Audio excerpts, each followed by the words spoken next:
Space dex ദൗത്യത്തിന്റെ ഭാഗമായ space docking പരീക്ഷണം ഇനിയും വൈകും. ഇന്നും നാളെയും ശ്രമം നടത്തില്ല. ഉപഗ്രഹങ്ങളെ സുരക്ഷിത അകലത്തിൽ നിലനിർത്തും. രാവിലത്തെ ശ്രമത്തിന് ശേഷമുള്ള വിവരങ്ങൾ നിരീക്ഷിച്ചു വരികയാണ്. സമഗ്ര വിവരങ്ങളുമായി ഐസൻ ജോസ് ചേരുകയാണ്.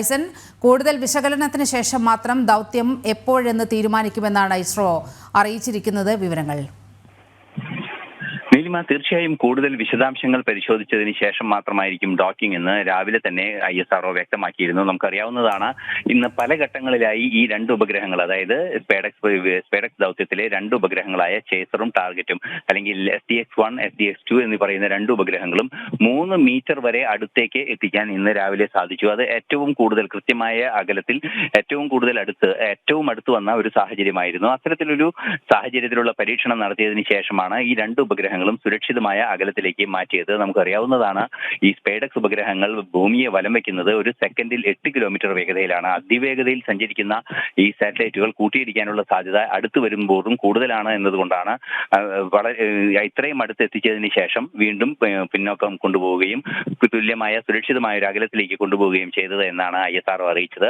ഇനി തുടർ പരീക്ഷണങ്ങൾ, അതായത് നേരത്തെ 2 തവണ പ്രൊപ്പൽഷനിലും മറ്റുമുള്ള സാങ്കേതിക തകരാറ് മൂലം ഇത് കൃത്യമായി അടുപ്പിക്കാൻ സാധിക്കാത്തൊരു സാഹചര്യം ഉണ്ടായിരുന്നു. അത് ഇപ്പോൾ അടുപ്പിക്കാൻ സാധിച്ചിട്ടുണ്ട്. അതിന്റെ റിസൾട്ട് കൂടി പരിശോധിച്ചതിന് ശേഷം, അതിന്റെ വേഗത, അതുപോലെ തന്നെ മറ്റു ഘടകങ്ങൾ ഇവയെല്ലാം പരിശോധിച്ചതിന് ശേഷം ഇത് രണ്ടും കൃത്യമായി ഡോക്ക് ചെയ്യുന്നതിന് പകരം, നമുക്കറിയാവുന്നതാണ്, ഒരു സെക്കൻഡിൽ 8 കിലോമീറ്റർ വേഗതയിൽ നിന്നും ഒരു സെക്കൻഡിൽ 1 സെന്റിമീറ്റർ വേഗതയിലേക്ക് ചുരുങ്ങി വേണം ഡോക്കിംഗ് നടത്താൻ. അത്തരത്തിൽ ആ കൃത്യമായ ടൈം റിഡക്ഷൻ വരുന്നുണ്ടോ എന്ന് പരിശോധിച്ചതിന് ശേഷം, അത് അനലിറ്റിക്കലി കൃത്യമായി നിരീക്ഷിച്ചതിന് ശേഷം അതിന്റെ ദിശയും അതിന്റെ ഘടനയും അതിന്റെ സഞ്ചരിക്കുന്ന ദിശയും എല്ലാം തന്നെ കൃത്യമായി മനസ്സിലാക്കിയതിന് ശേഷം മാത്രമായിരിക്കും ഡോക്കിംഗ് നടക്കുക എന്നാണ് അറിയിച്ചിരിക്കുന്നത്. അതുകൊണ്ട് തന്നെ ആ നിരീക്ഷണങ്ങൾക്കും ആ വിശകലനങ്ങൾക്കും ഇനിയും സമയമെടുക്കും. അതുകൊണ്ട് തന്നെ ഇന്നും നാളെയും ഇത് ഡോക്ക് ചെയ്യാനുള്ള സാധ്യതയില്ല എന്നാണ് അനൌദ്യോഗികമായി ISRO അറിയിക്കുന്നത്. ISRO ഇത് സംബന്ധിച്ച് കൃത്യമായ ഒരു വാർത്താക്കുറിപ്പൊന്നും ഇതുവരെ നൽകിയിട്ടില്ല എങ്കിൽ കൂടി ഇന്നും നാളെയുമായി ഇതിന്റെ ഡോക്കിംഗ് നടക്കാനുള്ള സാധ്യത ഇല്ല എന്ന് തന്നെയാണ് ഇപ്പോൾ അറിയിച്ചിരിക്കുന്നത്. തീർച്ചയായും അതിനുശേഷം ഈ വിവരങ്ങൾ വിശകലനം ചെയ്തതിനു ശേഷം